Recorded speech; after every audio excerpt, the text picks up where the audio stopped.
y'all? Lady Empath 1111, guys. Welcome to the channel. Welcome to 1111 Divine Lovers, where we are learning how to love ourselves first, guys, and then of course working on the relationships we have with others.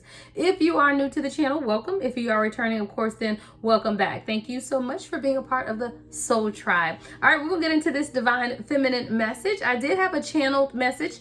This is a love letter to your higher self, right? Divine feminine, a love letter to your higher self. If you had to write a love letter to your higher self, what would it say, right? That's the download that I received from my spirit guide. So we're going to set the intentions for this reading. What is it that you would say to your higher self if you were able to write a letter, right? So this is your 3D self speaking to your higher self. Let's set the intentions for this reading, guys, and let's clear the energy.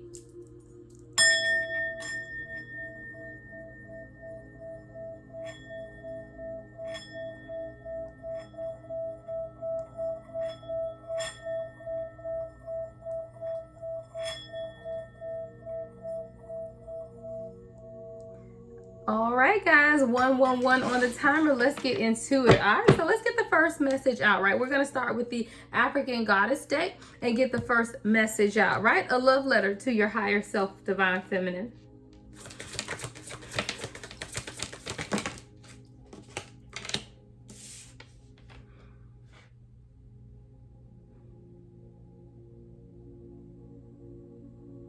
I've often wondered and dreamed of those things that I thought I could not have, of those things that I thought I did not deserve. But now it brings me a certain joy to know that I can absolutely have everything that my heart desires. Why? Because I am in creation mode. I am creating that which my heart desires, which my soul desires. I am manifesting. Why? Because I'm calling upon the goddess Munjaji. See, the goddess Munjaji is that manifestation goddess who knows that everything your heart desires is there just for the asking. And even when there are clouds that are in the way, you know, the rain comes. And with the rain, there comes a newness, a refreshing comes with the rain. And even though we know that the number 9 is the seat of wisdom, there's a wisdom that has come to you, Divine Feminine, from the manifestation of goddess Munjaji. So a lot of times we felt the rain and we felt like the storm clouds would never lead us. We felt like we were being followed by a cloud. And in this cloud, we thought that we would never be able to escape. We also realized something about the manifestation of who we are. As the Divine Feminine, we are taught that sometimes you may have this stigma upon you, this cloud that continues to follow you. But even as this cloud continues to follow you, you never stop taking joy. You never stop rejoicing in that in which you knew your heart desired at the core soul level of who you are. The manifestation power has always been within you, Divine Feminine.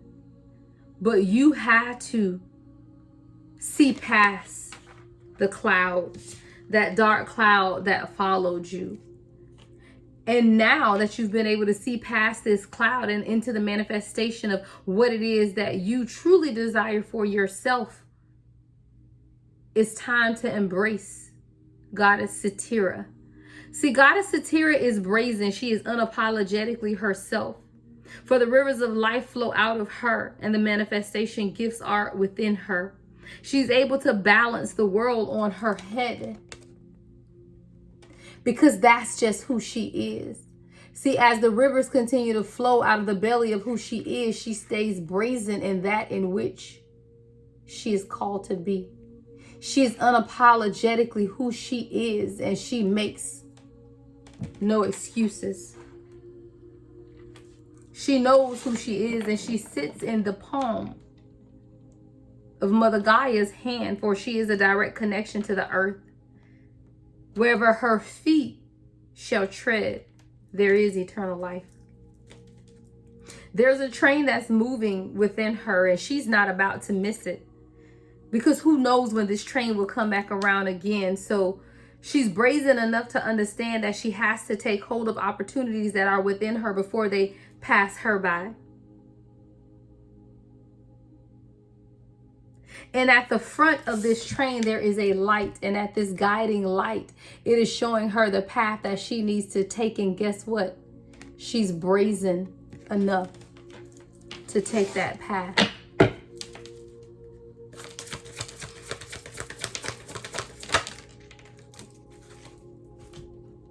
See, sometimes we all have to realize and understand that we are the etheric cord that holds the divine culture in its embrace. But there are people, places, and things that we will come up against that will stop or try to stop who we were destined to be. And whether it is at 27 years old that we realize this, there has always been a great significance in the number 27 to who we are, because there's a cord cutting that began to take place around this time and space.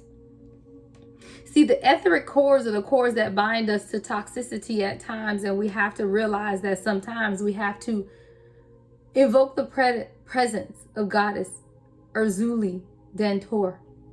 See, Goddess Erzuli Dantor knows how to cut the etheric cords to generational curses that bind you to poverty mindsets, to lack mindsets, to not being able to see the greatness that is within you.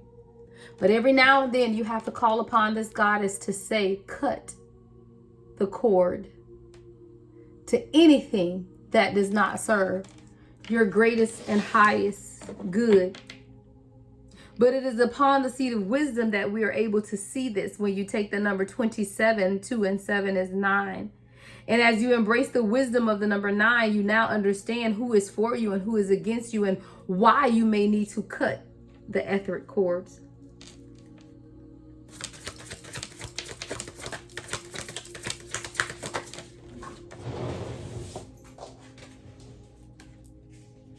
See, a lot of times, Divine Feminine, what we battle with, our struggle, is our worthiness. See, a lot of times we do not understand the gift of who we are. And this is what stops us from the manifestation of what it is that we want. Because a lot of us suffer from worthiness wounds, and people have told us that you were not good enough, you were not pretty enough, you were not educated enough to be whatever it is that you wanted to be within yourself. But we had to embrace change. See, around the age of 14 years old is when you understand who you are. But it is at that age, around 14, that someone also dealt with something that could have destroyed how you feel about yourself. And this is where the worthiness wounds have taken place. But now you're at a change, or a point of change in your life, to where you are beginning to pour into yourself. And not only are you pouring into one aspect of yourself, but you're pouring into multiple aspects of yourself, because you are now understanding and realizing that what you are multifaceted. You're not just one dimensional. You're not just a one pony show. You are someone who embodies many gifts and many talents.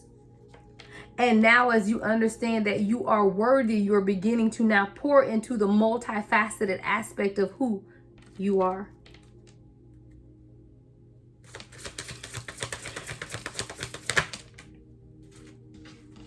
So now your ancestors, those who came before you, are calling you to celestial alignment.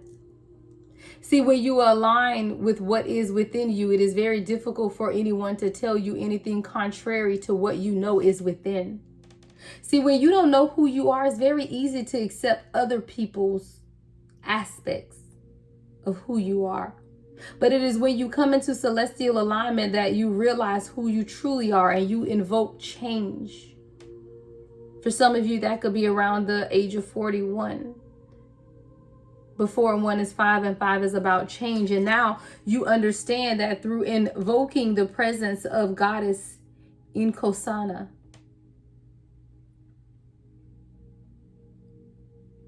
This is about your celestial alignment with the universe and who you are, embracing Mother Gaia and all that has come before you, because you know that while embracing your celestial alignment, you will also embrace the abundance of who you are.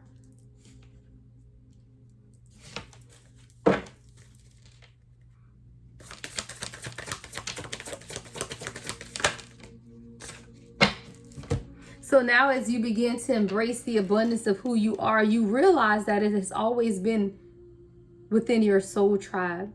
See, a lot of times we found ourselves in places where we least expected, but it was because we surrounded ourselves with the wrong people. But it is not until you realize that you're able to change those who are around you and you invoke the presence of your 7 sisters. And within invoking the presence of your 7 sisters, you realize that there is a need for your soul tribe. Because within your soul tribe, you will understand that your creative juices began to flow, and those things that you try to cultivate for yourself are much easier. Why? Because you are surrounding yourself with people who believe in you, who believe in what it is that you are creating for yourself. And then your expansion and your growth will continue to take place because you surrounded yourself with like-minded people. And when you embrace the creativity of the 7 sisters, you embrace your inner alignment with your soul. Don't underestimate the power of sisterhood, divine feminine. But in that sisterhood, you have to ensure that they are truly your sisters. That your values, your morals, and your true understanding of who you are at a core soul level aligns. A lot of times we have aligned ourselves with people who we consider to be our sisters, but it was out of circumstances that you were even friends. It was not through choice. So whether you are born into this bloodline or if you are bound by past friends, know and understand that if they do not align with your morals, your value, and who and what you stand for on today, then they are not your sisters. 12:12 on the timer. Spirit is saying to someone at this time that it is time for you to align yourselves with your sisters. And the number 7 could be very significant in this. Maybe there are 7 women or men that your spirit guides would like to align you with at this time. But whoever these 7 sisters are, they are going to invoke the creativity within you that has always been there. But you have to be careful because you cannot take everyone where you are going. And a lot of times we feel like we want to help those that don't want to help themselves. So if I had to write a love letter to my higher self, it would end with this. It would end with the fact that you are letting go of any shame that has stopped you from truly walking in your purpose and your passion. It is that you are embracing the spirit of Long Bubby Susie, but you are releasing any shame that does not align with your true purpose. You are not who they said you are. You did not do those things that they said you did, and you did not deserve whatever happened to you. So let go of the shame. Yes, you did not make all of the right choices all of the time. Yes, you could have been in places that you were not meant to be. However, you did not allow the mask to overtake who you knew you were behind the mask. See, you are ready to embrace the spirit of Goddess Jumbi, and that you are taking off the mask and truly embracing who you are. And you don't care what people think anymore about that, right? You can show up as your true, authentic self, not having to wear a mask. Because behind the mask is who you truly were meant to be. A love letter to your higher self, divine feminine. Love and light as always. The Lady Empath, 1111.